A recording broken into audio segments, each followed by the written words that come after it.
Xbox gets a little wider, Windows will take the stage, and AI, it's a little bit easier.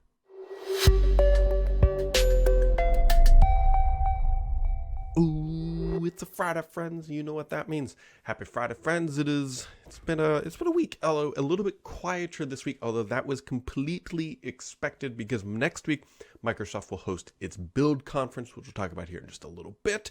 But yeah, a little bit quieter on the news front from Microsoft's side, but there was some Xbox news, there was some Windows 11 news, so let's just dive in. And of course, there's always the questions at the end, which are my favorite part. So, kicking off this week, the Windows 11 photo app now supports WebP, and if you don't know what WebP is, it's that image format that you might sometimes download when you're trying to grab a file from a website and then it doesn't work on anything.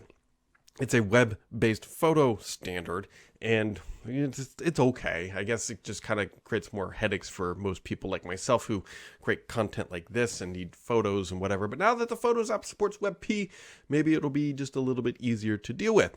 Microsoft also confirmed this week that if you use a VPN with Windows 11, the latest Windows update is causing some issues with connectivity. So if your VPN keeps dropping, look into the latest Windows 11 update. That might be it. Microsoft is also making its Bing AI chatbot a little bit easier to access with some limited restrictions.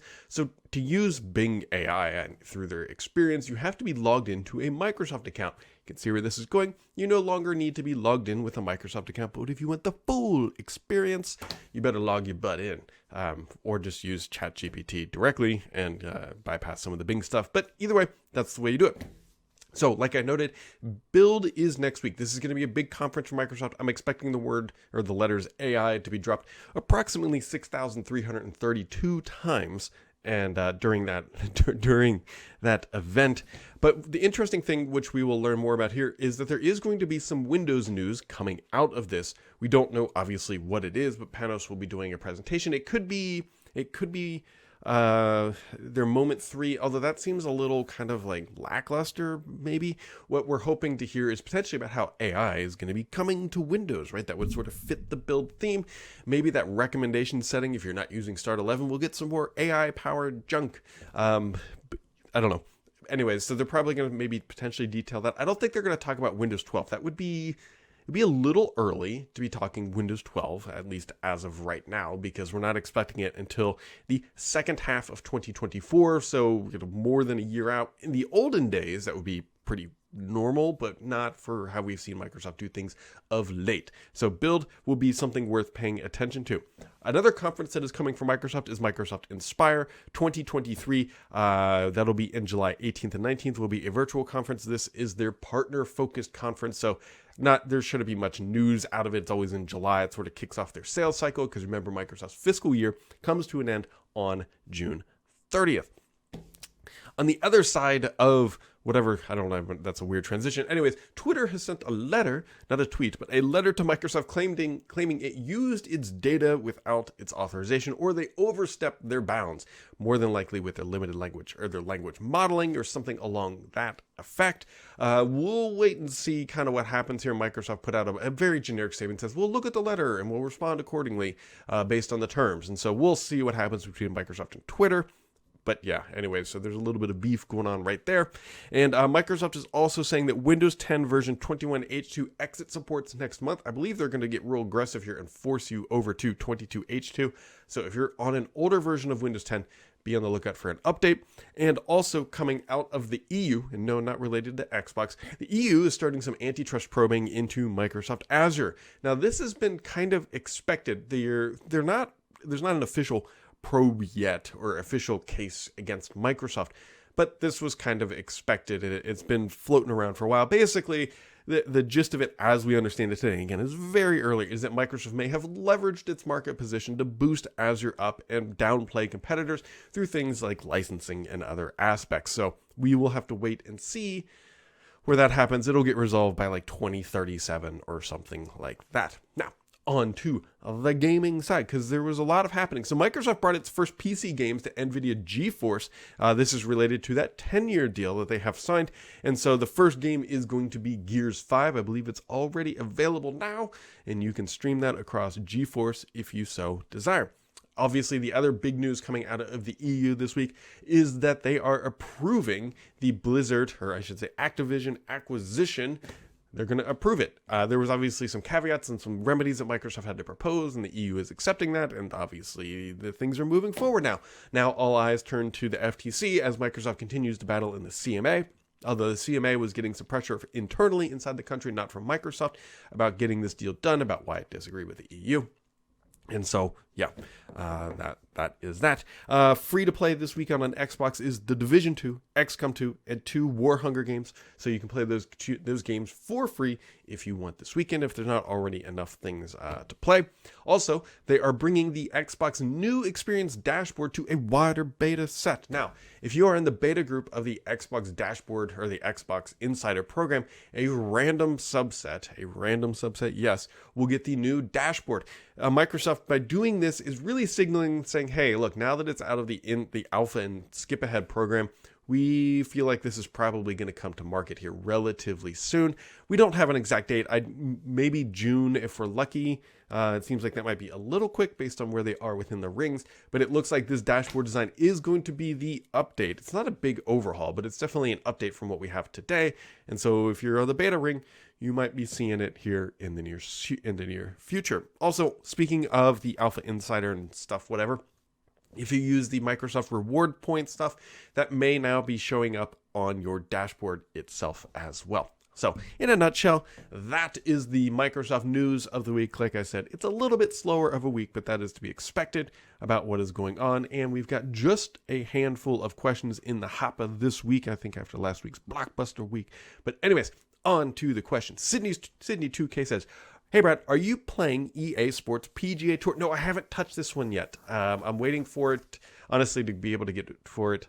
I need just a little bit more time because I'm still playing Age of Empires a lot, like probably too much, and then Warzone, and so I haven't touched PGA Tour yet. I'm still watching golf on the weekends, but no, I have not played this one yet. I'd be curious.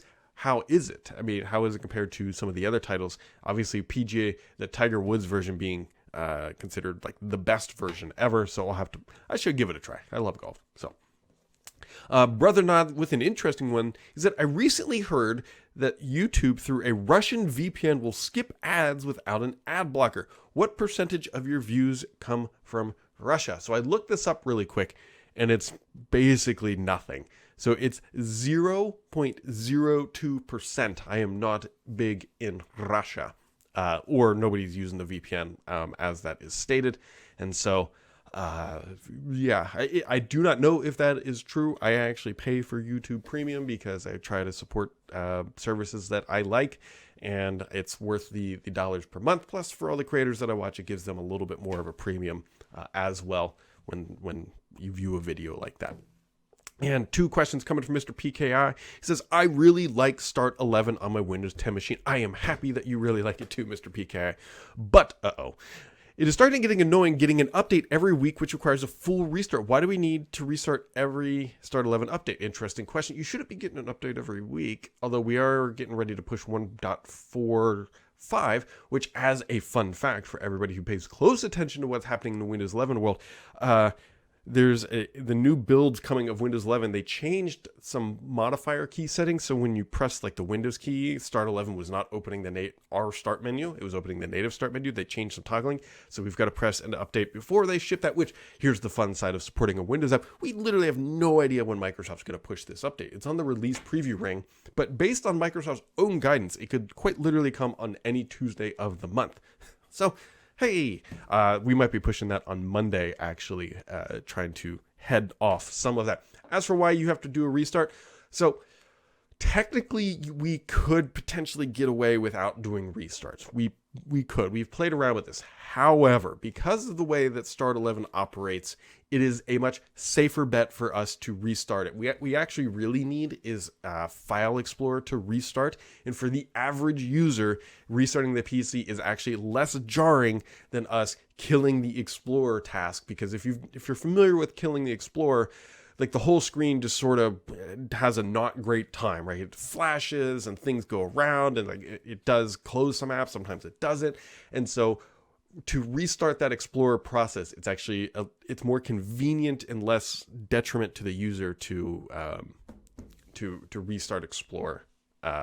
So that is one of the technical reasons. There's some other things that potentially might be based on timing of how everything works. But yeah, that's partially why. And then Mr. PKI wrapping it up saying, I see more people are complaining that Outlook is always opening in Edge and not your default browser. Is there any way to block this, or is the only option to uninstall Edge so it cannot be found by Microsoft apps? Well, here's the thing. You can change, I believe you can change the setting. You can change the preference. So if you have a global setting that says open it in something else, what Microsoft is conveniently doing is not respecting that global setting. So you have to go inside the app and change it. The only reason I really significantly roll my eyes at this is for two reasons. One, Microsoft should respect the global setting. The second is, we all know this is true, what I'm about to say. You'll change it today. Microsoft will change it back in the future. They'll be like, oh yeah, we shipped an update. My bad, bro. Like, we didn't mean to actually change your default open Edge to boost engagement. Like, we really didn't mean to do. Like, you know that they're going to do that. And if you don't believe me, Microsoft recently turned back on the search bar by default for every Windows user with the latest update. I think it was whatever their last big update that came out. Put that search back down there now that Bing AI is a thing. And so Microsoft, your defaults are just a mere suggestion about how you wish your PC to run. Microsoft will be the ultimate arbiter in deciding that for the truth. So, like I said, my friends, slower week this week, but that's expected. I think I said that's expected like 58 times, but that was expected of this podcast because we're all lined up for what's happening at Microsoft Build next week, where there'll be a lot of announcements. We'll have to wait and see what Microsoft does on the Windows side. Not expecting any hardware, unlike Google's event and Apple's event. I'm not expecting Microsoft to come out and announce any like new Surface hardware, which I don't know if they've ever done, but they used to give away hardware. I went to Build a couple times and I walked away with an Xbox. Never really made sense, but remember back in the day, going to developer conferences, you used to get like a smattering of hardware. So anyways, that wraps it up for this week. Like I said, shorter podcast. There will be a podcast next week. The questions will have to come earlier because I'm going to have to record on Thursday evening because I've got obligations on Friday. Wait, no, that's the following week. Never mind. I think next week's normal. I'm losing my mind. Anyways, have yourselves a wonderful week. We'll catch all of you right back here next time.